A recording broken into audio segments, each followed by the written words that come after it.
गांव के किनारे एक छोटी सी झोपड़ी में रामू नाम का गरीब आदमी अपनी पत्नी सरला और बेटे मुन्ना के साथ रहता था।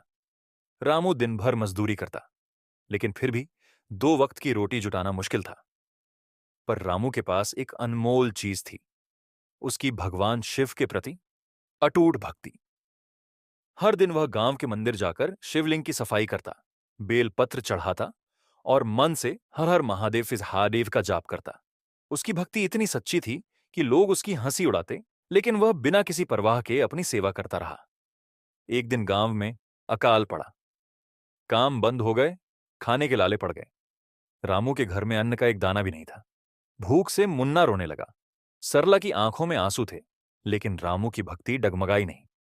उसने अपनी आखिरी रोटी शिवलिंग पर चढ़ा दी और कहा, भोलेनाथ, आप ही पालनहार हैं। अगर मैं सच्चा भक्त हूं तो आप मेरी मदद जरूर करेंगे। उसी रात एक चमत्कार हुआ।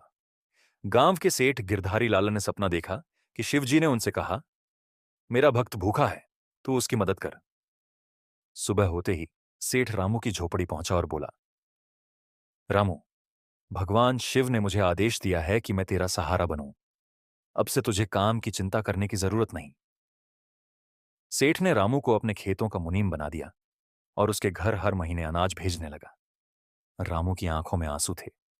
उसने हाथ जोड़कर शिवलिंग के आगे कहा, हे महादेव, आपने फिर साबित कर दिया कि सच्ची भक्ति कभी व्यर्थ नहीं जाती। रामू की भक्ति और मजबूत हो गई। अब वह न सिर्फ खुद शिवजी की पूजा करता, बल्कि और लोगों को भी भक्ति का मार्ग दिखाने लगा। धीरे धीरे उसका परिवार सुखी हो गया, लेकिन उसकी सादगी और श्रद्धा कभी नहीं बदली। इस कहानी का उद्देश्य है कि गरीब का धन उसकी आस्था होती है, और जब इंसान सच्चे मन से भक्ति करता है तो भगवान खुद उसके सहायक बन जाते हैं।